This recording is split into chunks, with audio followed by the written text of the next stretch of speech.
जन्मांतरीचं पाप जाणण्याचं काम नामात आहे. हेची आम्हा करणे काम, हे दुसऱ्या चरणाचा विचार आहे. पहिल्या चरण येणारे 5 म्हणतात हेची आम्हा करणे काम, बीज वाढवावे नाम. म्हणून सजग राहो, ज्या क्षणी नामस्मरण. संजय महाराज त्या क्षणी पापाचं दहन पहा. जर धरतीने ठरवलं, आई साहेब, जर धरतीने ठरवलं गवत उगवायचं तर 4 महिने लागतील. आणि मग सुंदर अशी गंज लावून ठेवायची, चांगली गंज लावायची. आणि आता काय करायचं मला सांगा, धरतीमध्ये धारणा शक्ती जास्त आहे का अग्नीमध्ये दाहकता जास्त आहे? महाराज सुंदर विचार आहे. धरतीमध्ये धारणा शक्ती जास्त आहे का अग्नीमध्ये दाहकता जास्त आहे? ऐका मला काय सांगायचंय. त्याचं कारण असं आहे, जर धरतीने ठरवलं गवत उगवायचं तर 4 महिने लागतील. 5व्या महिन्याला जर गंज लावली, आता लक्षण नाही का, आता मोठी गंज लावायची. आणि आता काय करायचं संतोष महाराज, काळी पिठी घ्यायची आणि त्याच्या समोर भरायचं. काय वाटतं तुम्हाला, काळी पिठी लागेल का गंज लावायला?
म्हणजे असं म्हणायचंय का एवढं मोठं पाप आणि एक देवाचं नामस्मरण, हे कसं धर्माचं काम? धर्माचं काम आहे. जर किती मोठं पाप असेल तर एक नाम त्या अखंड पापाला जाळतं. नामस कीर्तन साधन पै सोपे, जळतील पापे धन जन्मांतरीची हेची आम्हा करणे काम, बीज वाढवावे नाम. बाकी सगळे कीर्तन अवघड आहे, पण नाम कीर्तन सोपं आहे. तुझं सगुण म्हणून की निर्गुण रे अवघड आहे, तुझं सूक्ष्म म्हणून की स्थूल रे अवघड आहे, तुझं दृश्य म्हणून की अदृश्य रे अवघड आहे. तुझी या पार नाही गुणा माझी अल्पमती नारायणा. आणि काल्याचं कीर्तन गुरुजी हे तर लय अवघड. आता काला करायला लागलं की 2 दिवस जातील तरी काला संपणार नाही. तळवे तळहात टेकत डाव्या गुडघ्यान गुडघ्यान डाव्या गुडघ्यान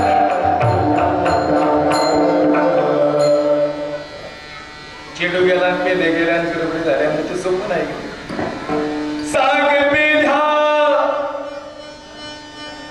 हरिताचे सांग पिढ्या हरिताचे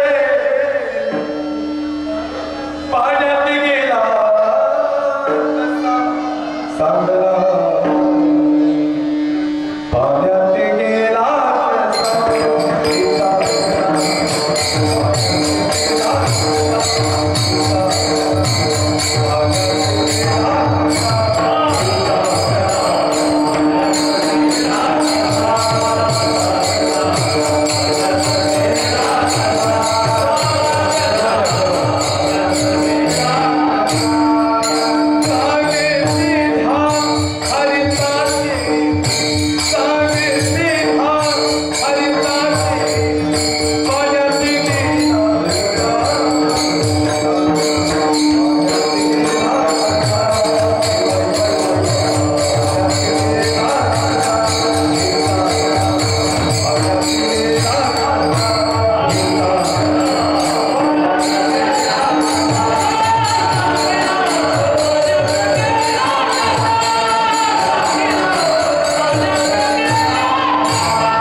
हा जीव माझा, हा जीव माझा झाला वेळा सांगना पाण्यात गेला कसा सांगना. हे चांगले गायक आहेत म्हणून मी मध्ये म्हणाला बरं, आणि हे लय गेले कुणालाच म्हणून देत नाही, त्याला कोणी मानलेलं बी आवडत नाही. त्यामुळे कसं सगळ्यांना सापडून घेतलं की याला किती सापडून घेतलं नाही ते म्हणतात चंदे लोक त्याला क्या चलाय. काय होतं माहिती का म्हणजे छत्रपती शिवाजीराजे आणि धर्मवीर शंभूराज हे दोन विषय प्रामुख्याने कीर्तनात माझे जास्त भेटलेले आहेत. आणि हे विषय बोलणं आणि गायन करणं या दोन्ही गोष्टी नाही झाल्या. आणि मग हे काय होतं असं पैठामध्ये इकडं आहे पण त्या आवाज धरून परत त्याची इको जास्त बोलत आहे. तर त्याला तरी विचारलं किती बोलणार आवाज वाढवा. पण आमची कीर्तन सिस्टीममध्ये साऊंड सिस्टीम नाही लागली तर इथून आता उद्या आवाज चालणार नाही. बघा इथून रात्री इथंच माझं नरडं कोरडं पडले आता. तर काय झालं आता ऐका मला काय सांगायचे, तू लोड घेऊ नको मला, तुला काय टेन्शन नाही, तुला सगळे पैसे बरोबर देतील तू काय काय तुझ्या बिझनेस वर्गाला नाही घेऊन आलं. पण या ठिकाणी थोडंसं काय होतं माहिती का आवाज नाही महत्वाचं, त्याला भीती सावून झाल्याची आणि आम्हाला भीती आवाज झाल्याची नाही लक्षात आलं का तुमच्या. या ठिकाणी सांगायचं जातं काय या छत्रपती शिवाजीराजे धर्मवीर शंभूराजे मला हे मुळमुळीत आवाज सांगण्याचा विषय नाही. हे आवाज म्हणजे तो रुबाब कसा आहे, शिवरायांनी कार्य तसं केलंय, शंभूराजांनी कार्य तसं केले. आणि मी जर म्हणलो होता नामांना राजा बरे काय त्याला आला नाही तुम्ही काय एक नंबर वातावरण, एक नंबर सप्ताह आणि त्रिदिनी महोत्सव. आणि त्यातलं पहिलं कीर्तन म्हणजे ते मुस्लिम बावड्यात दिले महाराज राजे म्हणले ताना काय झालं त्यांना म्हणला जर शेजार मामाची तब्येत बिघडली. आता मामाला काय पाहिजे काही टाळ घेऊन उभा राहता येईल म्हणून जाऊ दे आता गेला वर्ष जरा स्किप करतो. आता असं म्हणल्या होईल का मला सांगितलं. छत्रपती शिवाजी राजांनी तर दानकच असं आहे. राजगडावर महासाहेब जाव आहेत आणि महासाहेब सांगतात राजा दिसतो का तो कोठाला, हो महासाहेब दिसतो ना. राजा त्या गुडाण्यावर खडकणारे त्या दुश्मनांचा विसाप दिसतं का, हो महासाहेब दिसतो ना. राजा तेच आमच्या डोळ्याला चकमा करून जात आदरे असा विवाह आहे. राजा उतरवा त्या दुश्मनांचा विसाप आणि पुन्हा एकदा फडकू द्या हा भगवा या महाराष्ट्रावर. आणि सह्याद्रीच्या दरी दरी खुल्यात 18 पगड जाती 12 बुरीतेदा यांना सोबत घेऊन स्वराज्याची निर्मिती करणारा आणि महाराष्ट्रावर पहिला भगवा फडकवणारा जगातला पहिला राजा छत्रपती शिवाजी राजे भोसले.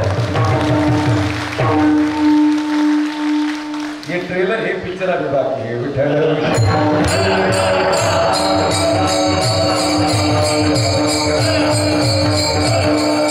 हेची आभा करणे काम बीज वाढवाविना.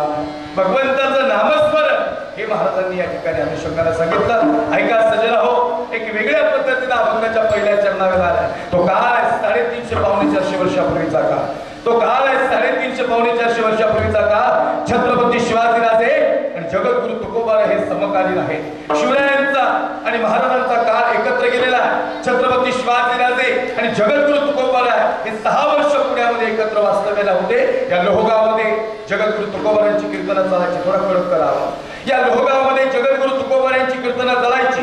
साथ आणि बवाल विठुले आणि रसाळ शब्द जैसे कल्लोळ अमृताचे आणि अमृताची वाणी बरसायची.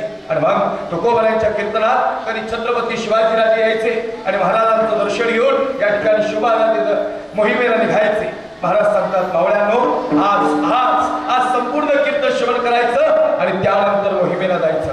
आणि मग जगद्गुरु तुकोबारायांचं कीर्तन सुरू झालं. छत्रपती शिवाजीराजे आणि काही मावळे मोहिमेला जाता जाता आज छत्रपती शिवाजीराजे तुकोबांच्या कीर्तनात या ठिकाणी बसले. आणि मग महाराजांचे या ठिकाणी वाणी सुरू झाली.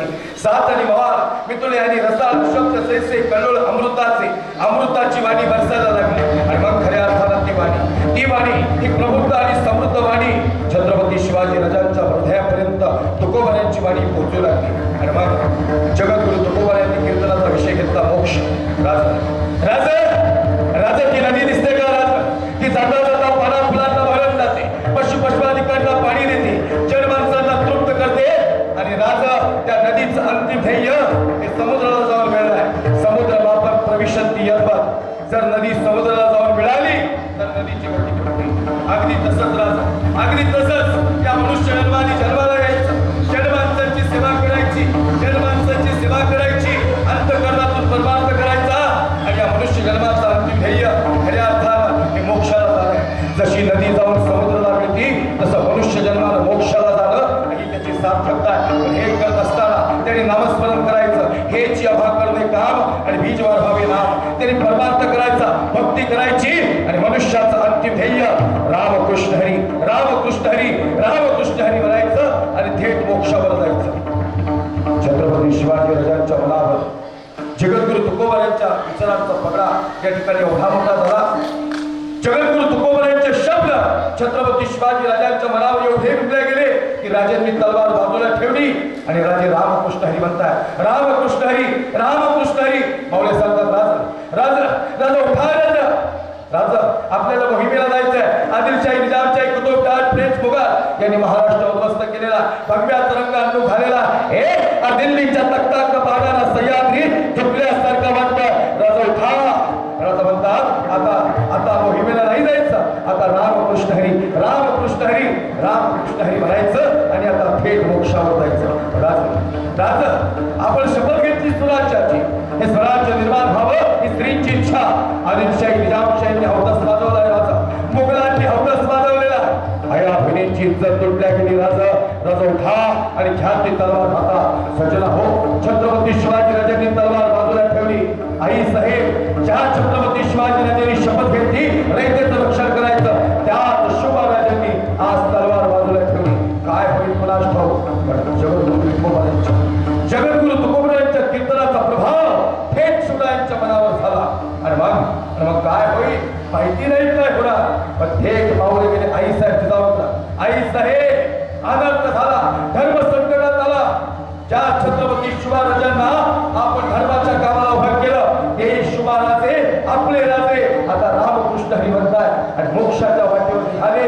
आई साहेब म्हणतात, जर माझा शुभा रामकृष्ण हरी म्हणत असेल तर ती माझ्यासाठी आनंदाची गोष्ट आहे. तसं नवं आई साहेब, तसं नवं. जे शुभाराजे या ठिकाणी हे रामकृष्ण हरी म्हणतात, शुभाराजे आता जगदंब म्हणत नाही, ते हर हर महादेवची गर्जना देत नाही, ते हर हर महादेवची गर्जना करत नाही. आणि महाराजांनी या ठिकाणी मोक्षावर निघाले, मोक्षावर निघाले. रामकृष्ण हरी रामकृष्ण हरी रामकृष्ण हरी म्हणायचं आणि आता थेट मोक्षावर जायचं. आता मात्र आई साहेब जिजाऊला चीड आली. थेट आई साहेब जिजाऊ लोहगामध्ये आल्या. लोहगामध्ये ऐका सज्जन हो, आई साहेब ऐका, महिला मंडळीकडे लक्ष द्या. या ठिकाणी लोहगामध्ये एक भक्ती आणि दुसरी शक्ती, भक्ती आणि शक्तीचा समागम भाव होता. एक भक्ती मार्गाने परमार्थ करत होता आणि दुसऱ्याला शक्ती मार्गाने परमार्थ साधायचा होता. पण संजय महाराज छत्रपती शिवाजी राजांनी तलवार बाजूला ठेवली होती. काय होईल माहिती नाही, पण या ठिकाणी अनंत होणार होता, धर्म संकटात आला होता. ऐका ऐका. मग आई साहेब जाऊ शिवराजे उठा, शिवराजे उठा आणि घाल तलवार हातात. राजा म्हणतात, आई साहेब कशाला तलवार हातात घ्यायची. राज आदिलशाही निजामशाही कुतुबशाही ताज फ्रेंच मुघल यांनी महाराष्ट्र उद्ध्वस्त केला. अल्लाउद्दीन खिलजीने महाराष्ट्र उद्ध्वस्त केला. आया बहिणींची इज्जत तुटल्या गेलेली आहे, तुळची उन्नावात नष्ट झालाय. राजे आता तलवार हातात नाही घेतली तर अनर्थ होईल. राजा म्हणतात, महासाहेब आता मोक्षावर नाही, आता मोहिमेला नाही जायचं, आता रामकृष्ण हरी रामकृष्ण हरी रामकृष्ण हरी म्हणायचं आणि आता थेट मोहिमेला जायचं, आता थेट मोक्षाला जायचं, आता मोहिमेला जायचं. शोभाराजे, तुम्ही धर्माच्या कामासाठी जन्माला आलात आणि तुम्ही जर मोक्षाला जाल तर कसं होईल. हे झालं कसं, तर जगद्गुरु तुकोबा यांच्या विचारांचा पगडा आज छत्रपती शिवाजी राजांवर झाला. एवढे शब्द बलावर कोरले गेले की राजांनी तलवार बाजूला ठेवली. थेट आई साहेब जिजाऊ गेल्या. जगद्गुरु तुकोबा महाराज आम्हाला माफ करा, पण तुमच्या कीर्तनामुळं शिवरायांनी तलवार बाजूला ठेवली आणि जर शिवरायांनी तलवार हातात नाही घेतली तर धर्माचं पालन कोण करणार, कोण करणार. महाराष्ट्र महाराज सांगतात, आमचं चुकलं असेल तर आम्हाला माफ करायचं नाही. महाराज तुमचा अधिकार फार मोठा आहे, आमची एकच इच्छा आहे, जर शिवरायांचे तलवार हातात घेत नाही तुमच्या वाणीचा प्रभाव त्यांच्या मनावर झालेला आहे. तुम्ही एक काम करा, आता तुम्ही शिवराजांना मोक्ष सांगितला, आता एका क्षत्रियाचा धर्म सांगा, अर्थातच कर्म सिद्धांत सांगा. एका क्षत्रियाने जन्माला आल्यानंतर काय करायचं, ऐकतील का राजा आमचा? हो हो ऐकतील राजा तुमचं, ऐकतील, निश्चितच राजे तुमचे ऐकतील. महाराज खचला अर्जुनही होता रणा करा. अरे खचला अर्जुनही होता रणा करा, पण खचलेल्या अर्जुना उभा करण्याचं काम कोणी केलं असेल, जास्त ऐकून फक्त एकला ऐकून. खचलेल्या अर्जुनाला उभं करण्याचं काम कोणी केले असेल तर श्रीकृष्ण भगवान परमात्म्याने. अर्जुना संकट पडता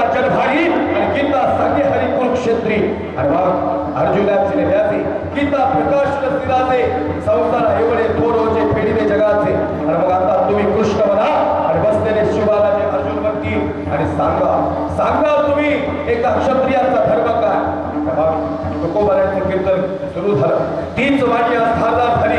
महाराज सांगतात राजा सांगतात महाराज काय झालं. राजा तलवार हातात घ्या. राजे तलवार हातात घ्या. राजा सांगतात महाराज आता रामकृष्ण हरी म्हणायचं आणि आता मोक्षावर जायचं. राजा आदिलशाही निजामशाही कुतुबशाही यांनी महाराष्ट्र उद्ध्वस्त केला. राजा संपलाय महाराष्ट्र. बघण्याचा रंग अंतून झालेला आणि या क्षणी एका क्षत्रियाची गरज आहे. राजा घ्या तलवार हातात. राजा सांगतात महाराज रामकृष्ण हरी म्हणायचं आणि आता थेट मोक्षावर जायचं. आता मात्र धर्म संकट समोर घालायला आणि मग जगद्गुरु तुकोबारायांनी कीर्तन पुन्हा एकदा सुरू केलं. आता वारकऱ्याची वाणी ही धारकऱ्याची झाली होती. आणि मग महाराज सांगता राजा दिसतो का तो सूर्य. हो महाराज मग सांगा राजा या सूर्याचं काम काय. राजा सांगता सूर्याचं कार्य उगवणं आणि जगाला प्रकाश देणं. राजा जर सूर्य उगवलाच नाही तर काय होईल. राजे सांगतात सृष्टी नष्ट होईल. सांगा राजा या सूर्याचं धर्म आणि या सूर्याचं कर्म काय. राजा सांगतात सूर्याचं धर्म आणि कर्म उगवलं आणि जगाला प्रकाश देणं.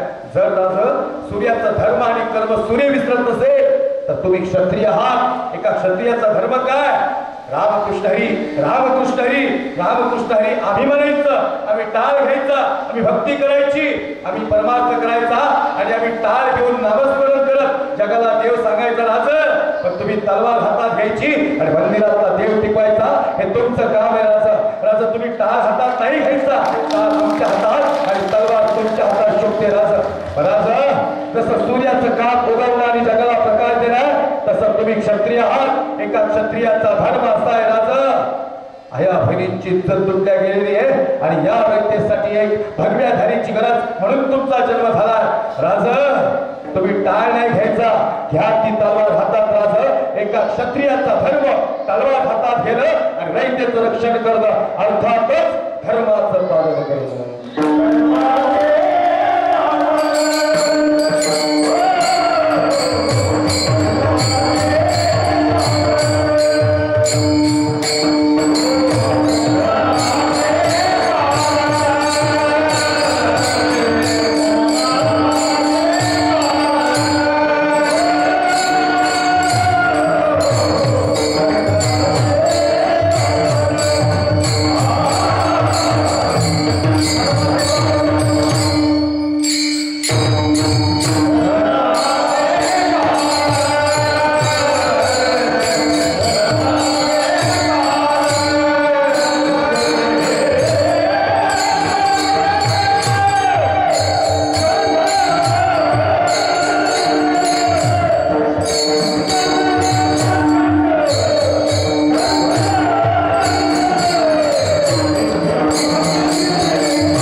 बीज वाढवावे नाम. जगद्गुरु तुकोबारायांच्या वाणीचा प्रभाव पुन्हा एकदा शिवबाला जन्म झाला आणि राज्याची तलवार हातात घेतली. सजराव जाता जाता महाराष्ट्र उभा कसा राहिला. आज हे पूर्ण कीर्तन या ठिकाणी धर्माच्या अनुषंगाने समर्पित केलेलं आहे. आपण मला या ठिकाणी ह्या कीर्तनाच्या अनुषंगाने बोलवलं आहे. फार आनंद आहे सजराव. मी सुरुवातीला सांगितलं झाली अफजल खानाची नाही. हे काय सांगितलं माहिती का. हैदराबादला मी कीर्तनाच केला. हैदराबादला अफजल खान सांगत सोपं नाही. लक्षात नाही का मला काय सांगायचं. हैदराबादला अफजल खान आणणं साहेब सोपं नाही. ते हैदराबादला एक येडता घे बघा, त्याचं नाव नाही घेत.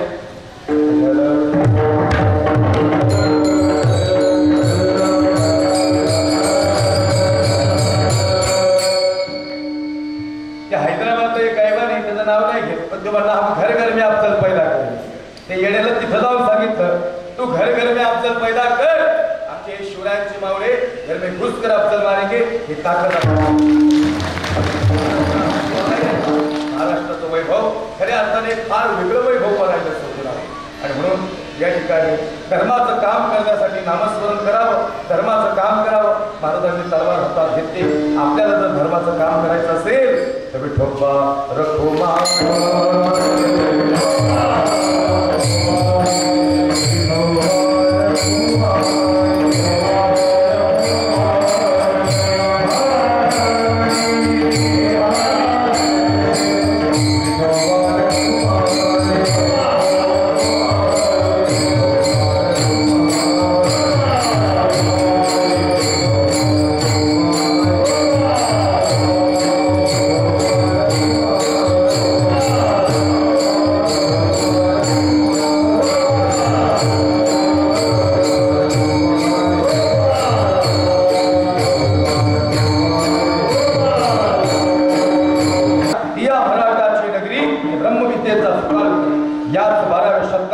खऱ्या अर्थानं पंढरपुरात वारकरी आणि धडकरी नाचत होते.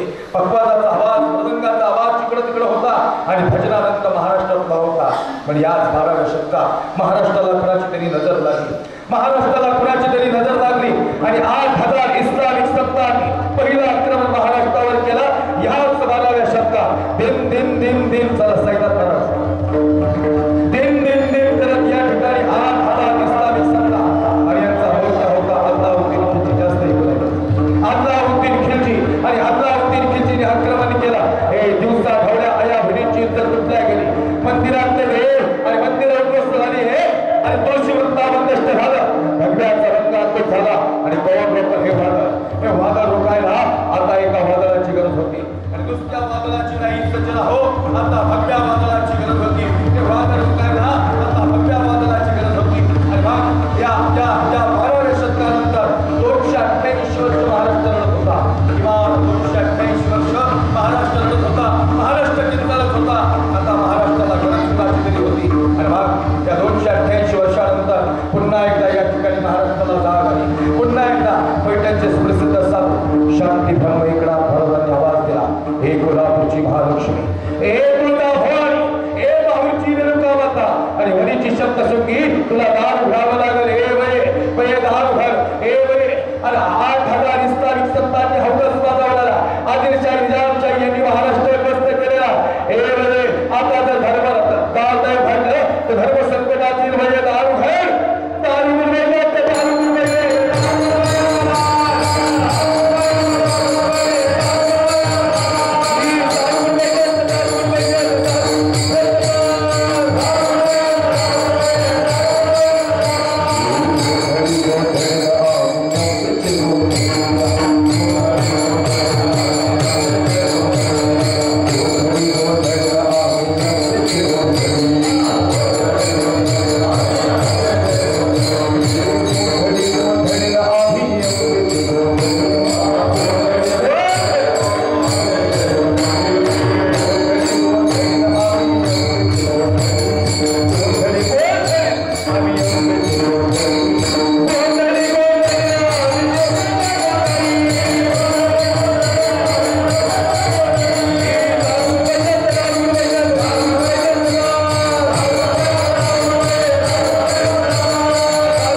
महिला मंडळ लक्ष देऊ नाही का?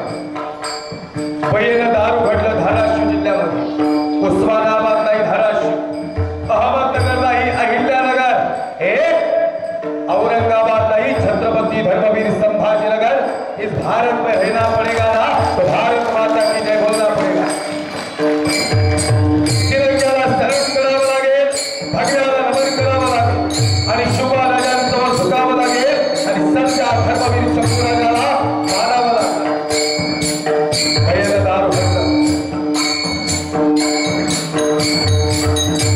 परंड्यामध्ये आईसाहेब जिजाऊंना दिवस केले। शहाजी राजे समदार महाराणी साहेब पुत्र भावा आईचा गुंडाच्या तीही लोकी झेंडा असा पुत्र जन्माला घाला। आदिलशाही निजामशाही कुतुबशाही मुघल यांच्या मार्गोटावर बसेल आणि पुन्हा स्वराज्य निर्माण करेल असा पुत्र जन्माला घाला। आणि मग दिवस जवळ आला, फाल्गुन वैशाख तृतीया 19 फेब्रुवारी 1630 आईसाहेब जिजाऊंना शिवनेरीवर नेण्यात आलं आणि बाळासाहेब जिजाऊंना डोहाळे लागले। घोड्यावर बैसायचे डोहाळे, सिंहावर बैसायचे डोहाळे, दारपट्टे फिरवायचे डोहाळे। दिवस जवळ आला, फाल्गुन वैशाख तृतीया 19 फेब्रुवारी 1630 आणि शिवनेरीतून आवाज आला, रेषेचं आयुष्यभर जीवाशी रक्षण करेल तो छत्रपती शिवाजी राजा शिवनेरीवर जन्माला आला आणि अवघ्या महाराष्ट्राला आनंद झाला। भोपळीच्या सुखा आणि अंत पार नाही रेखा, काल पृष्ठ बंदा घरी आणि आनंद द्यावा किती सांगू विचारूपणा आजी आनंदी आनंद झाला। राजांचा जन्म झाला, महाराजांचं वय वर्ष झालं 10 वर्ष आणि वयाच्या 10व्या वर्षी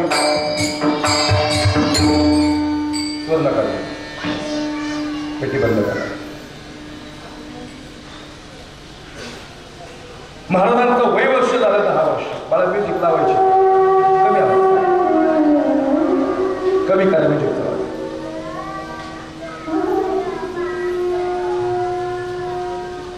मला क्लिअर करा आवाज, द्या थोडा म्युझिक आवाज। महाराजांचं वय वर्ष झालं 10 वर्ष। अफजल खान काढणारे काळजी करू नका। वयाच्या 10व्या वर्षी संजय महाराज म्युझिकचा नाही वाजवायचा मला, तुम्ही कसं घेतलं एवढं जनरल नॉलेज आहे। एक आवाज ठेवा, प्रत्येक बटनाला हात नका लावा म्युझिकला, फक्त रिपीट करायची। ठेवा मॉनिटर थोडा म्युझिक लावायचं। हॅलो, एवढाच आवाज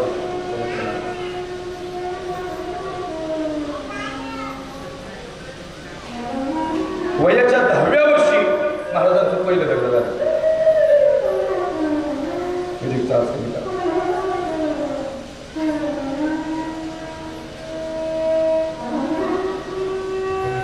याला ठेवा, या बॉक्स तिथे कमी करा, म्युझिकचा आवाज तिथे कमी करा, तिथे ठेवा।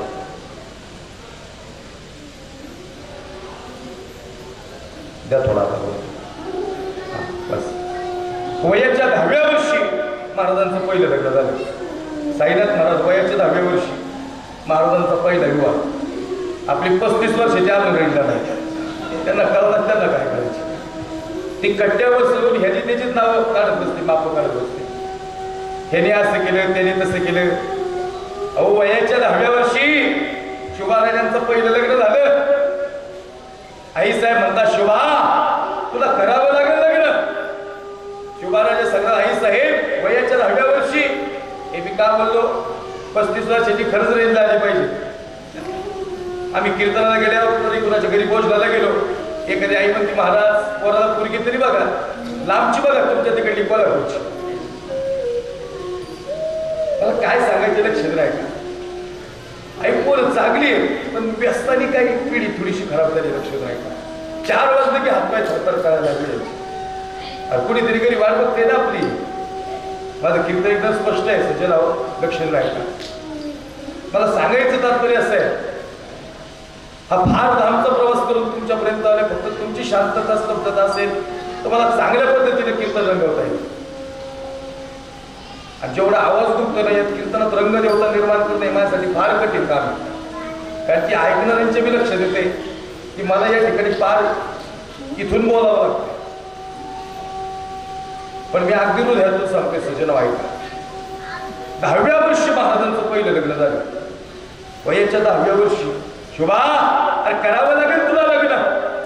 शुभाराजे सांगतात आई साहेब मुधोजी ओ मुधोजी उद्या कन्येला गडावर घेऊन या. मुधोजी निंबाळकर कन्येला गडावर घेऊन आले. तुरु तुरु तुरु चालत ती कन्या आली. जिथं शुभाराजे तलवार चालवतात तिथंच मुधोजी निंबाळकरांची कन्या उभी राहिली. 8 लग्न झालीत महाराजांची. पहिला विवाह निंबाळकर घरात फलटणचं सातारा फलटण. निंबाळकर कन्याचं नाव आहे महाराणी सईबाई छत्रपती धर्मवीर शंभूराजांच्या आई साहेब. तेजस्वी आणि ओजस्वी चेहरा आणि सई थेट गेली ती कमी करा. थेट सईबाई उभ्या राहिल्या शुभाराजांच्या समोर. मुधोजी म्हणतात ए सई आणि शुभाराजे आहेत ते असं बघायचं असतं त्यांच्याकडं. आबासाहेब शुभाराजे नाही ते. आबासाहेब म्हणतात सई बरखास्त करतील राज्यातून आपल्याला. शुभाराजे ते नाही आबासाहेब आम्ही आई साहेब जिजाऊंना सांगू. कोण आहेत ते. तशी सई गरकर फिरली आणि आई साहेब जिजाऊंच्या मांडीवर जाऊन बसल्या. आणि महाराणी सईबाई सांगतात आई साहेब आम्ही तुम्हाला मुजरा नाही केला आम्हाला माफ करा. पण आमचे आबासाहेब म्हणतात ते शुभाराजे पण अजूनही कमी करा. पण आम्हाला वाटतं ते शुभाराजे नाहीत. आम्हाला वाटतं ते छत्रपती शिवाजीराजे आहेत. आई साहेब ते छत्रपती शिवाजीराजे हे सई. आणि कसं ओळखलं तुझे छत्रपती आहे. सईबाई म्हणतात ती तलवारात ती धार आहे आणि धार पट्ट्यात ती लयबद्धता आहे. आम्हाला माहितीये महाराज महाराष्ट्राचे पहिले छत्रपती होणार. सईने ओळखलं हे सई अरे साथ देशील ना महाराजांना शेवटपर्यंत. सईबाई म्हणतात जोपर्यंत स्वराज्य निर्माण होत नाही जोपर्यंत पुन्हा एकदा भगव्याचा रंग घडत होत नाही आई साहेब आणि दिल्लीच्या तख्ताकडे सह्याद्री जोपर्यंत ताट मानेने पाहत नाही तोपर्यंत सई खांद्याला खांदा लावून महाराजांच्या सोबत उभी असेल. म्युझिक रिपीट करायची मला. आणि तोपर्यंत सई महाराजांच्या सोबत खांद्याला खांदा लावून उभी असेल. आणि या क्षणाला अंतःकरण दाटून आलं आणि शुभाराजांना महाराणी सईबाई सांगतात महाराज साहेब आम्ही तुमच्या प्रत्येक सुखदुःखात सोबत असू काळजी करू नका. हृदय दाटून आलं महाराजांचं. खरं सांगू आई साहेब 8 लग्न केली छत्रपती शिवरायांनी पण सगळ्यात जास्त प्रेम हे सईबाईंबरोबर. सगळ्यात जास्त प्रेम. पण सईबाई या दुर्दैवी आई होत्या कारण की 2.5 वर्षाचे शंभूराजे होते आणि महाराणी सईबाई शेवटचा श्वास घेत होत्या. श्वास जड झाला होता महाराणी सईबाईंचा. कळत नव्हतं काय करावं. शंभूराजे सांगतात आई साहेब अरे काय झालंय. आई साहेब म्हणतात शंभूबा आमचा श्वास जड झालाय यापरी आमचा प्राण जाणार आहे. शेवटचं पाणी पाजायला तुम्ही आमच्या सोबत आहे. तुम्ही फार चांगले केलं शंभूराजे. शंभूराजे सांगतात आई साहेब पण तुमच्या डोळ्यात दुःख आहे आई साहेब. आई साहेब म्हणतात तुमचे आबासाहेब आमच्या भेटीला आले नाहीत. त्यांनी 8 लग्न केली पण सगळ्यात जास्त प्रेम माझ्यावर आहे. पण ते नाराज आहेत आमच्यावर. नाही नाही येतील ना आबासाहेब. शंभूराजे थेट शुभाराजांकडे गेले. पाप केवढं मोठं संकट होतं. विजापूर अफजल खानाचं संकट आणि तर महाराणी सईबाई शेवटचा श्वास घेत आहेत. शंभूराजे सांगतात आबासाहेब आमच्या आई साहेबांवर का नाराज झालाय. शंभूबा तुमच्या आई साहेबांनी शब्द दिला होता. ट्रबल द्या ट्रबल थोडं लावा वाटला. तुमच्या आबासाहेबांनी शब्द दिला होता. शंभूबा तुमच्या आई साहेबांनी शब्द दिला होता की आम्ही शेवटपर्यंत साथ देईन म्हणून. पण तुमच्या आई साहेब शब्द पाळत नाहीत आता. पण त्यांचा अंग थरथर कापतोय आबासाहेब. तुम्ही एकदा येऊन मिठी मारा पण ते प्राण सोडतील. फक्त तुमच्यासाठी थांबलेत. शुभाराजांचे डोळे भरून आले. महाराणी सईबाईंना भेटायला गेले आणि सईबाई म्हणतात महाराज साहेब अरे काय चुकलंय आमचं. महाराज साहेब सांगतात सई तू शब्द दिला होता शेवटपर्यंत साथ देईल. आयुष्यात सहचार दिले महत्वाची बरं का. सहचार दिले महत्वाचे आयुष्यात. शुभाराजांना दुःख कळत होतं. महाराज मी 80 वर्षाचे आजोबा आणि कधी 70 वर्षाचे आजी जवळ बघितली. 80 वर्षाचे आजोबा बघितले. आजोबाला पण दारे डोळ्यात पाणी का आलं आजोबा. आजोबा म्हणतो काय नाही महाराज मला रिचेला आठवण आली. कोरोनाच्या काळात म्हणले डोक्या पट्ट्या ठेवल्या, लई रागीट म्हणले मी, जे दिसत ते फिकून आणायचं, पण तरी मग खाली परत उशाला घेऊन बसायचे. लई जीव टाकला म्हणले माझ्यावर, लई म्हणजे प्रमाणाच्या बाहेर. पण माझ्या आधीच म्हातारी गेली, काय भाकरी टाकायची, भाकरी फुगायची आणि मला इथं भूक लागायची. पण आता म्हणजे भाकरी नाही फुगत, भाकरी टाकणारी फुगायला लागली. आजोबाचे डोळे भरून आले आजीसाठी, आणि आजी बी बघितली आम्ही. आजीला म्हणलं काय झालं? आजी म्हणते महाराज म्हातारं लई कडक होतो, ती संते फिकून आणायचं, पण दर जत्रेला त्याला माहिती शेवरवड्या मला आवडतात, ते लंगडत काय यायचं, पण शेवरवड्या कोपरी देऊन यायचं. माझ्या आधीच गेलो, लई कष्ट केलं विचाराने, परिवार एक संघ ठेवला. पण एवढ्या उन्हाच्या तडाख्यात यात्रेतून शेवड्या घेऊन आलं, माझ्या समोर माझ्या हातावर प्राण सोडला. पण शेवरवड्या शेवटच्या हातात दिल्या. आज 2 वर्ष झालं गेलं. पण खरं सांगू का महाराज, आज कुणाला माहितीच नाही मला शेवरवड्या आवडत्या, म्हणून सहचारणे लई महत्वाचं आहे आयुष्यात. अशी पाक रगत माणसं सोडून चालली, किती दिवस कोण कुणाच्या सोबत हे माहिती नाही गेले. शॉर्ट लाईफ ते. आज बघा ना तुम्ही, 500 किलोमीटरवर तुम्ही मला इथं बोलवले, लांबचं अंतर आहे माझं. काय भयंकर परिस्थिती काय होतं माहितीये का, आम्ही घेतलेले पैसे समाजाला दिसतात कधी, पण याच्या मागचं त्याग कोणीच बघत नाही. अहो साहेब, आम्ही घरी गेलो तर बायका परत झोपलेले असतात, परत सकाळी उठून यावं तरी झोपलेले असतात. एका दिवशी मुलगी म्हणते आई कोण आहे बाबा, तिला सांगायला तर बाप आहे तुझा येऊ. तुमच्या लक्षात येते का काय घरी? अहो तुम्ही नाश्ता करून बसता तरी आम्ही घरी पोचलेलो नसतो. आज एवढा भयंकर ट्रॅफिक, एवढा पाऊस आहे, कुठून काय होईल काहीच माहिती नसतं, प्रत्येक संकटात असतं. माझी आई मला नेहमी म्हणते, कबीर महाराज जरा निहार बोल रे बाबा, तू लय परखड बोलतो. आईला म्हणलं आई, ज्या दिवशी तुझं पोरगं जाईल ना त्या दिवशी हिंदू धर्मासाठी गेलं म्हणून सोडून दे, सोडून दे धर्मासाठी गेलं. अहो आमच्या जातीच्या दाखल्यावर हिंदू लिहिलंय आधी, नंतर मुस्लिम आहे. आपण हिंदुस्थानातले आहोत, या मातीतले, आणि याच मातीत आपला शेवट आहे. लक्षात नाही का? ही भूमि संतों की है, ये भूमि प्रभु रामचंद्र की है, और ये भूमि हिंदू की है. याद रखो, हिंदूंची भूमी या ठिकाणी पदस्पर्शाने पावन झालेली माती. ऐकले गेले तर महाराष्ट्र थोडीच आहे. मग आम्ही असं जाऊनच दिलं नाही. म्हणजे माझी 3री पिढी आहे, 3री पिढी, माझे आजोबा, माझे वडील बी कीर्तनकार आहेत, आणि तुमच्या समोर मी तो आहे. आणि मला 100% गॅरंटी आहे, भगवान शनीश्वराचं या ठिकाणी कृपा आहे, ही पुढची पिढी नक्कीच या क्षेत्रात असतात, नक्कीच असतात. करायचंच हेच या करणे काम, आणि बीज वाढ व्हावे ना, आम्हाला तो परमार्थ करावा लागेल सचेला. हे माझं उदाहरण देऊन माझा मोठापणा नाही सांगायला आलं तुमच्यासाठी. हे सांगितलं कशापायी? शोभाराजे हा इतिहास, हा इम्प्लिमेंट करण्याचा इतिहास आहे. अफजल खान फाडण्यात एक ट्विस्ट होती. ऐका ना मग, काही शेवटाला आले सजनाव कीर्तन. महाराणी सईबाई शेवटचा श्वास घेत होत्या, आणि शोभाराजे सांगतात, ए सई, अरे फार प्रेम आहे रे माझं तुझ्यावर, पण सांग ना तू शब्द नाही पाळला. तू बोलली होती शेवटच्या श्वासापर्यंत मला साथ दिला मी तुम्हाला, तोपर्यंत स्वराज्य भरात नाही, तोपर्यंत सई खांद्याला खांदा लावून उभी असेल. मग सई, अरे काय श्वास तोडती आता? हा शब्द सुवर्णाक्षरात लिहिला गेला इतिहासात, ज्या महाराणी सईबाई बोलल्या. महाराणी सईबाई सांगतात, महाराज आम्ही शब्द पाळलाय, आमचा श्वास जरी चालला असेल तरी एक नवीन श्वास अर्थात छावा हा महाराष्ट्राला देऊन जाते, तो शेवटपर्यंत भगण्यासाठी काम करेल. हो शंभूराजे, अरे झुकायचं नाही कुणा समोर. शंभूराजे सांगतात, आई साहेब, आणि सईबाई सांगतात, शंभूराजे तुम्ही नुसते शंभूराजे नाही, तुम्ही छावा महाराष्ट्राचा. लई संकट येतील, पण आपला हिंदू धर्म महत्वाचा, लक्ष ठेवा. आणि ओ महाराज साहेब, ज्याचा बाप सिंह असतो ना, त्याचा पोरग छावा असतं. छाव्या होता संभाजीराजे, जबरदस्त शरीरेष्टी, स्थळू पिपळ केलं औरंगजेबाला. एकाच झपक्यातच उडवला असता औरंग्या, एकाच झपक्यात. लई खतरनाक ताकद. पकडलेच गेले नसते महाराज, कधीच पकडले गेले नसते महाराज. आपल्या माणसाने फसवले आपल्या माणसाला आजपर्यंत. चांगलं काम करायला लागले की कधीच आपली माणसं आपल्या माणसाला पुढे येऊन देत नाही. काय कुणाचा स्वार्थ नसतो, पण हेही काम आज सध्याचं सगळे मिळून काम करतायत.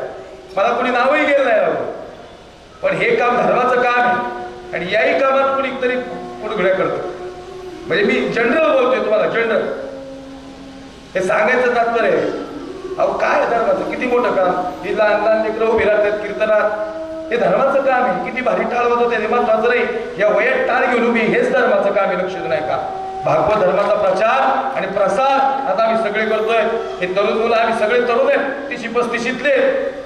सांगायचं तात्पर्य महाराज, हेची आम्हा करणे काम आणि बीजवाड व्हावे ना. महाराज पकडले गेले नसते कधीच साईनाथ महाराज. आपली माणसं पितृ झालेत आपल्याला, कधीच आजपर्यंत पुढे नाही येऊन दिलं आपल्या माणसांनी. आणि तरुणांनी बी लक्षात ठेवा, ज्यावेळेस आपली माणसं पाय टाकतात ना, त्यास आपण बी हत्ती करायचं. हत्तीचे जे बाजारावर कुत्ते भुके आहात. हत्ती चालायला लागला कुत्री भुकणारच आहे. म्हणजे कुत्र्याचं गुणधर्मच भुकणे, पण हत्तीचं काम हे ताट मानेने चालण्याचे. त्याने काम नसतं सोडायचं. आता गावात हत्ती आल्यावर तुम्ही पाया पडता का नाही हत्तीच्या? का पूजन का करता? गणेशाचं रूप आहे, सगळीच पुजतात का? काही कुत्री बी हत्ती भुकतात. हे तरुण पोरांसाठी सांगते, आमचे काम करणारे कुमेदिनी पोरं उभी आहेत. काही कुत्री पण हत्तीवर भुकतात. पण तुम्ही ट्विस्ट समजून घ्या, कुत्र्याची हत्तीची भांडणं होत्या. काय वाटतं पोरांना तुम्हाला? कुत्र्याची हत्तीची कशी काय भांडणं होत्या? काय त्यांचं काय बांधायला बांधे? कुत्र्याची हत्तीची कधीच भांडणं नाही होत. हत्ती मागं बघितलं तरी कुत्र टांगापट्टी गोडं फरार. पण हत्तीने काय करायचं असतं माहिती का गुरु साहेब? हत्तीने मागं बघायचं नसतं. हत्ती मागं बघितलं की कुत्र्याचं वजन वाढतं. मग त्या कुत्र्याला वाटतं मी वाचणार. लईच बुक खायला लागलं की एखादं बिस्किट टाकायचं पुढे चालायचं. तुमच्या नाही लक्षात आलं का? कुत्र्याची हत्तीची भांडणं नाही, पण कुत्री का बघत्या? कुत्र्याला अडचण हत्तीची नाही, हत्तीला बघूची लोक पाया पडते त्यांची. ज्याला कळलं त्याने हुशार आहे, नाही कळलं त्याने कीर्तन विचार नाही. त्यामुळे असं आपण आपल्या मस्तीत चालत राहायचं, परमार्थ करायचा, समाजकारण करायचं, सुंदर राजकारण करायचं. राजकारण हे बी सुंदर समाजकारण आहे. तुमच्या गावात 2 तास चांगलं कीर्तन करा. तुमच्या गावाचा विकास आमच्या हातात थोडीच आहे. त्यासाठी कोणीतरी माणसं निर्माण झाली जी समाजासाठी ओतप्रेतपणे काम करताय.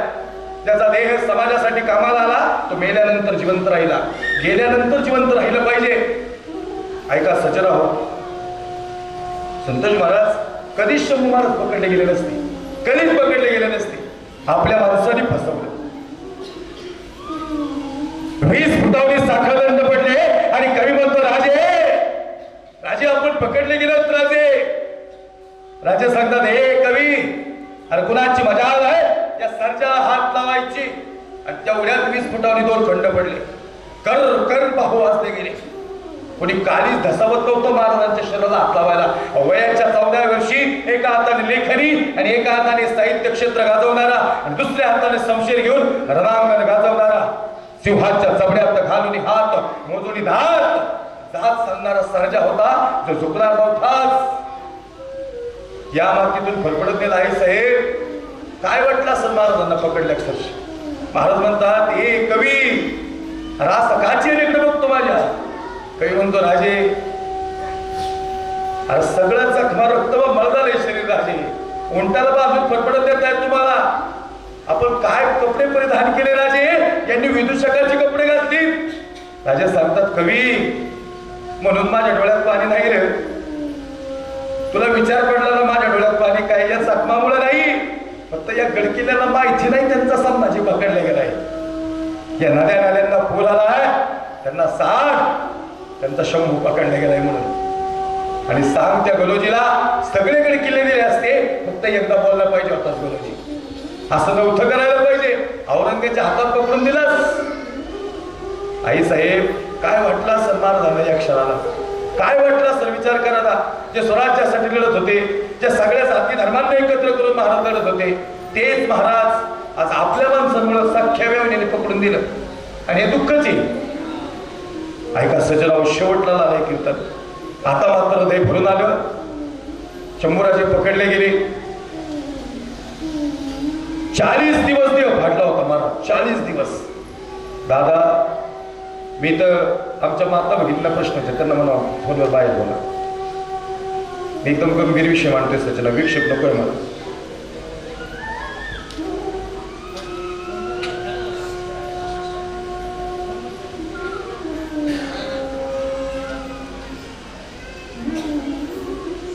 चाळीस दिवस महाराजांचा देह फाडला गेला. डोक्यापासून संजय महाराजांना खापर्यंत वार झाले. नुसतं रक्त वाहत होतं शरीरातून. या मातीतून फरफडून गेला होता आपला राजा. आता तुमच्यासारख्या हळदी लावायला पाहिजे होती. मला सांगा ना, डोक्यापासून नाकापर्यंत जर सगळीकडे वार झाले होते, हळदी लावायला कुणी नको का तिथं? कोणच नव्हतो. त्या सैतानाने मिठाचं पाणी ओतलं या जखमात. त्या पूर्ण जखमामध्ये मिठाचं पाणी गेलं आणि पाण्यातून वासा बाहेर यावा असं शरीर तर फडत असं, पण एवढे बी हालत नव्हते राजे. थेट अशीच माणसमोर होते. खरी म्हणतो राजे, लई वार झाले जागेवर, मान सोडणार असे खाली. राजे सांगतात, माझ्या महाराणी सईबाई आईसाहेब सांगतात, माझा शंभू छावा आहे. आणि एक कवी छावा कधी झुकत नसतो बरं का. त्याच्यासाठी हिंदू धर्म महत्वाचा असतो, आपला धर्म आपल्यासाठी महत्वाचा आहे. कवी मला खरं सांगायचं बसलेला ना, मला सहज प्रश्न आहे. या क्षणाला असं वाटलं नसेल का मान दुखती? एवढी टाचणीने टोचलं, पिढीने कापलं, सुरीने कापलं, त्यात पिठाचं पाणी गेलं, सहन होत नाही आई. पण मला सांगा, मानेवर विमान झाले होते, पण एवढी विमान खाली घेत नव्हते राजे, एवढी विमान झुकत नव्हते. आणि मग औरंगजेबाला लक्षात आलं. औरंगजेब म्हणतो, हमें देख रहा है कैसे दिखता है समाज. हे निकम्मो, अरे किधर है समाज? हमें देख रहा है कैसे दिखता है. 8 साल का था जब देखा था, अब 32 साल का हुआ है. हे लाइट ट्विस्ट है बरं काही. ते सहकारी म्हणतात, हुजूर उसके सामने मत जाओ हुजूर, एका झपक्यात उलटा करेल तुम्हाला. महाराष्ट्रात तर रक्त आहे, लय भयानक आहे हुजूर, एवढा भी हालत नहीं, लय वार केले आम्ही. अरे किसके तरफ से हो निकम्मो? हमारे तरफ से हो क्या वो संभाजी के तरफ से हो? हुजूर इस वक्त हम सिर्फ सच्चाई के तरफ से है, ये सच बात है. वो छावा है, नहीं झुकेगा हुजूर, नहीं झुकेगा. फिर नहीं कहेगा क्या आलमगीर औरंगजेब बादशाह, नहीं कहेगा हुजूर. प्रत्येक वाऱ्याला औरंग्या म्हणतोय तो. औरंग्या म्हणत होते शंभूराजे, काय बलाढ्य शौर्य होतं सज्जनाव. आणि मग औरंगजेबासमोर उभं केलं आणि डोळे बघितले संभाजी महाराजांची. ये आंखें सताती हमको, ए निकम्मो, देखो है क्या कोई हम में से ऐसा? अल्लाह ए परवरदिगार, अरे एक तो संभाजी देते, पूरी दुनिया पे राज करते हम, पूरी दुनिया पे राज करते. देखो इसका तेज, देखो इसकी आंखें. एवढे बी डोळे दुखत नव्हते. कवी म्हणतो, राजे आता तुमचे डोळे का भरू देताय? राजे सांगतात, कवी अरे औरंग्याला म्हणा, तुझ्या बापाला ते दुसरा एक अफजल खानाला, त्याला माझ्या बापाने एका झपक्यात उडवला होता. आणि तो काय मजालेस, फक्त साखर दंडातून बाजूला का आणि मग उभारा माझ्या समोर. अफजल खान एका झपक्यातच महाराजांनी उडवलेला. पण खरं सांगू का, मरणाच्या दारात होते महाराज आज, पण आठवण मात्र वडिलांची होती. माझे आबासाहेब 32 मनाच्या सिंहासनावर निघाले. आमच्या आबासाहेबांचे डोळे भरून आले. डच, फ्रेंच, मुघल सगळे मुजरा करत होते आमच्या आबासाहेबांना. कवी त्याला काय माहिती याचा माने काहीच होत नाही. मला का होत नाही ऐक कवी, सगळे मुजरा करत होते माझ्या आबासाहेबांना. पण तरी माझ्या आबासाहेबांच्या डोळ्यात, शोभाराजांच्या डोळ्यात भरभरून पाणी येत होतं. मी विचारलं, आबासाहेब का रडता तुम्ही? माझे आबासाहेब म्हणतात, शंभूबा, त्या सिंहासनावर बसायला ज्यांनी साथ दिली ना, तो तानाजी नाही ना माझ्यासोबत आता. ते बाजीप्रभू देशपांडेंचे तुकडे तुकडे झाले. अफजल खानाला मारताना ज्या अंतकरणात ओढ होती ना महाराजांची, ती वेगळी होती. शंभूराजे सांगतायत, फार त्रास होतोय रे कवी, पण मला प्रसंग आठवतोय. माझ्या आबासाहेबांनी अफजल खान उडवला होता.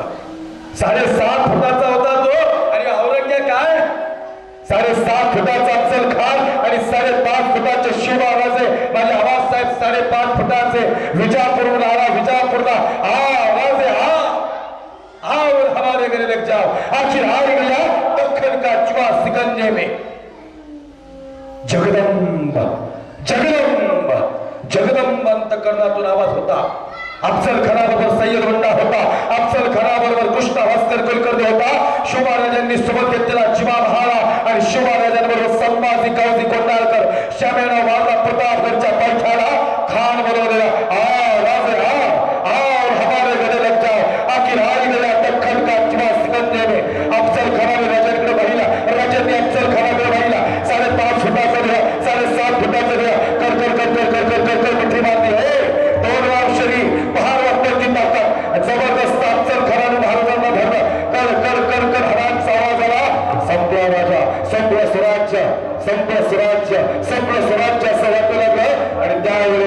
शिवबाबाच्या कमरेला भगवा होता. भगवा म्हणजे जान, भगवा म्हणजे मान, भगवा म्हणजे महाराष्ट्राची शान. ते भगवा शिवबाबांना भाकर होता. अफजल खानाने मिठी मारली होती आणि मग आई जगदंबेचा आशीर्वाद घेतला. जगदंब जगदंब जगदंब यांनी आपली मंदिर व्यवस्था केली. आई यांनी आपली मंदिर व्यवस्था केली. मंदिरातले देव व्यवस्था केले. ताकद दे तुझ्या शिवा राजांना. आणि मग खऱ्या अर्थानं मिठी सुटल्या गेली. कटेरीचा वार झाला. चिलकत होता अंधारा, काहीच नाही झाला. मारवाने वाघ रेखा घेतल्या. सत्तर अफजल खानाच्या पदक बसत्या आणि कप्पल गोटाला बाहेर काढला. बघा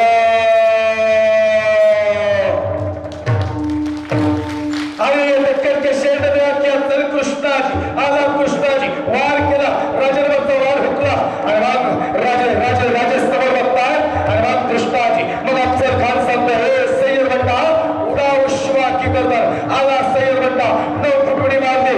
राजे म्हणतात जीवा काय करशील. जीवा म्हणतो राजे लाख मेले तरी चालतील पण लाखाचा पोशिंदा जगला पाहिजे. आला जीवा 10 फुटवडी मारली आणि सय्यद बंडाचा हात वरछावर गेला आणि जास्त कडवला होता. जीवा वाचला शिवा. हे कवी 2 मिनिटं राहिली कीर्तनला फक्त. हे कवी अरे एका झटक्यातच अफजल उडवला रे माझ्या बापानी. अरे याची काय मजा आहे. म्हणजे कंटिन्यू ठेवा 2 मिनिटं.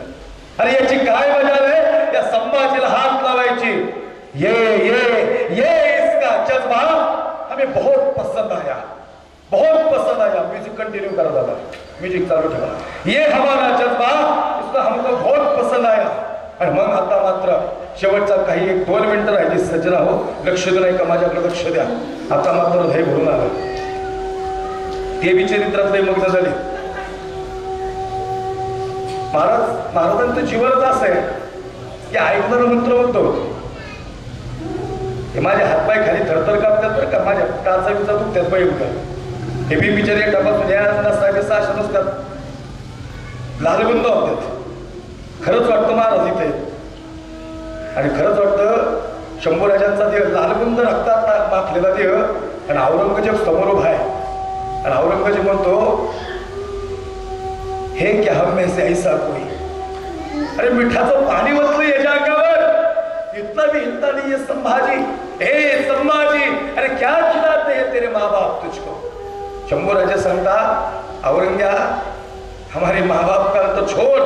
आमच्या महाराष्ट्राच्या मातीची ताकद नाही वेगळी. हे ती माणसं कधी चुकत नाही. मोडेल पण वाकणार नाही. हे शौर्य सांगणारा राजा होता. शंभूराजे सांगतात औरंग्या फक्त जंजिरा नाही लागले. सगळे गड किल्ले सगळे युद्ध जिंकले. एक युद्धाला हरलेला राजा म्हणजे शंभूराजा आहे. सगळे गड किल्ले घेतले. फक्त जंजिरा राहिला. एक कवी जंजिरा बी घेतला असता. अरे जंजिराच काय अजून थोड्या वर्ष जगले असते तर दिल्लीच्या तख्तावर भगवा फडकवला असता. इतकी भयानक ताकद होती. आणि मग काही म्हणतो राजे अरे तुम्हाला रडायला येतंय परत. राजे सांगतात महाराणी सईबाईंची आठवण येते. माझी आई म्हणती माझा संभाजी छावा आहे आणि तो झुकणार नाही कोणासमोर. मान दुखती नाही पण झुकणार नाही ही मान. ही जर मान चुकली तर हा समाज लक्षात नाही ठेवणार. आपला धर्म संपेल तर आज धर्मवीर शंभूराजा संपेल. तर ज्या वेळेस त्या धडापासून ही मान वेगळी होईल त्यावेळेसच मान खाली पडत. तशी मान खरंच खाली पडली नाही. आई त्रास न समजायला हवंय. अहो लई त्रास होत होता पण शौर्य डोळ्यासमोर होतं. या सैतानाने जी हाल केलं त्याला महाराष्ट्राचं हे हाल महाराजांच्या डोळ्यासमोर होतं. औरंगजेब म्हणतो अरे ईद जैसा पुत्र हमारे जनान खाने में क्यों नहीं पैदा होता. देखो इसका तेज. ईद जैसा पुत्र हमारे जनान खाने में क्यों नहीं पैदा होता. औरंग्या तू काही येडपणेस करी. तुझ्या जनान खानेमध्ये शंभूराजे कधीच नाहीत. छत्रपती धर्मवीर शंभूराजे जन्माला येतात महाराष्ट्राच्या मुशीत आणि छत्रपती शिवाजी राजांच्या कुशीतच जगी यायचा बाप व्हावा त्याचा वंश मुक्तीस लावा. परत असं व्यक्तिमत्व होणे नाही. हे शेवटचे 1-2 शब्द बोलतो आणि सेवेला पूर्ण विराम देतो. औरंगजेबाने पाहिलं शंभू महाराजांकडे. ये आंखें सताते इसकी हमें. डोळे काढले आई तप्त सळ्या डोळ्यात गेल्या. जबान काट दो इसकी बहुत बोलती है इसकी जबान. जीभ कापली. सब वार झाला. जगदंबाबाद हात कापले. कापले गेले. 40 दिवस अत्याचारानंतर भयंकर अत्याचाराने अन्याय महाराजांवर झाला. तरी महाराज एकही शब्द बोलत नव्हते. काही म्हणतो, राजे तुमच्यासारखा मित्र पाहिजे आयुष्यात. राजे मी पडलो धावपळीत तरी तुम्ही मला उचलून घेत. ऐका तरुणांनो, अडचणीत मदत करणारे मित्र नाहीत, अडचणीच नाही आल्या पाहिजेत अशा मित्र आयुष्यात निर्माण करा. शंभूराजे आणि कवी कलश सारखे. कवी कलश म्हणतो, राजे अहो तुम्ही जिंकलेत राजे, आपला धर्म जिंकलाय राजे. औरंगजेब चुकलाय तुमच्या समोरच. औरंगजेब खरंच चुकला होता. सिंहासन सोडून शंभूराजांच्या समोर उभा राहिला होता.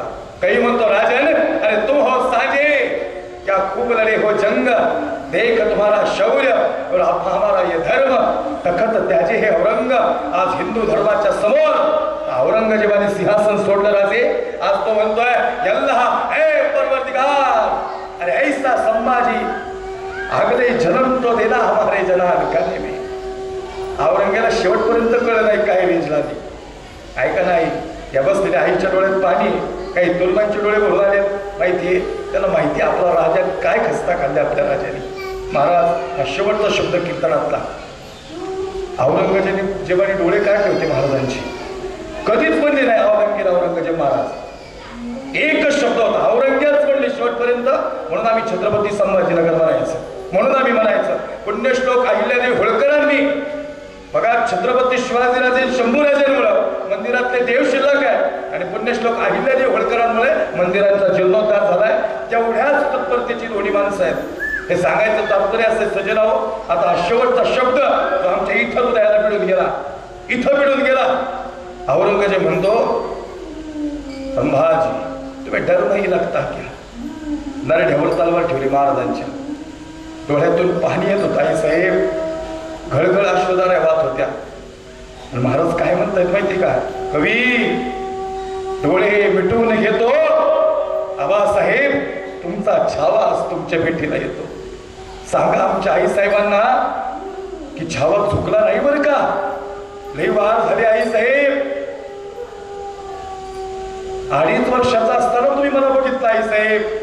धाराव मातेने दूध पाजलं त्यावेळेस धाराव माता म्हणती, छाव्याला दूध पाजते, माझं दूध पवित्र झालं. आणि तसाच छावा निर्माण झाला आई साहेब. चुकला नाही तुमचा शंभूबाळ. डोळे मिटून घेतो आबासाहेब, तुमचा छावा तुमच्या भेटीला येतो. आणि तेवढ्यात औरंगजेब जो म्हणतो, तो इतिहासात सुवर्ण अक्षरात दिला गेलेला शब्द औरंगजेब म्हणतो, हमने आंखें निकाल इसकी. हे गौरवशाली शब्द आहे. जो धर्म जिंकून गेला, तो हिंदू धर्माला जिंकवलं या शब्दाला. हमने आंखें निकाल इसकी, इसने आंखें नहीं झुकाई हमारे सामने. हमने जबान काट इसकी, इसने 2 लफ्ज़ नहीं के नहीं मांगे हमारे सामने. हमने हाथ काट दिए, इसने हाथ नहीं फैलाए हमारे सामने. हमने पैर काट दिए, इसने घुटने नहीं झुकाए हमारे सामने. सच में छावा है, छावा शेर का सच में छावा है. धर्मासाठी कसं जगावं शिवबाराजांनी शिकवलं आणि धर्मासाठी कसं बलिदान द्यावं हे धर्मवीर छत्रपती संभाजी महाराजांनी शिकवलं. आणि म्हणून जोपर्यंत या ठिकाणी या धर्माचं काम शिल्लक आहे गड्या, हे सगळं धर्म शिल्लकच महाराजांमुळे राहिला. जेवढ्या पद्धतीने कीर्तन करता येईल तेवढ्या पद्धतीने कीर्तन ताकदीने मांडल्यावर का महाराज फार लांबचा प्रवास करून आणि गाडीत बसून निम्मांची मिंजालेला असते. आणि या ठिकाणी पण तुमचा जो उत्साह आहे ना बसलेल्यांचा, या ठिकाणी तुमचं जे प्रेम आहे त्या अनुषंगाने या ठिकाणी सेवा मांडण्याचा प्रयत्न केला. वाणीतून एखादा शब्द केला असेल अंतकरणातून माफी मागेल. सगळ्यांसाठी जोरदार करत होता. सगळ्यांचे या ठिकाणी धन्यवाद आहे. झालेली सेवा परमेश्वराच्या चरणी अर्पण करतो. तर कधी पुन्हा येईल तर नवीन मावळ्याचा इतिहास घेऊन येईल. ज्ञानेश्वर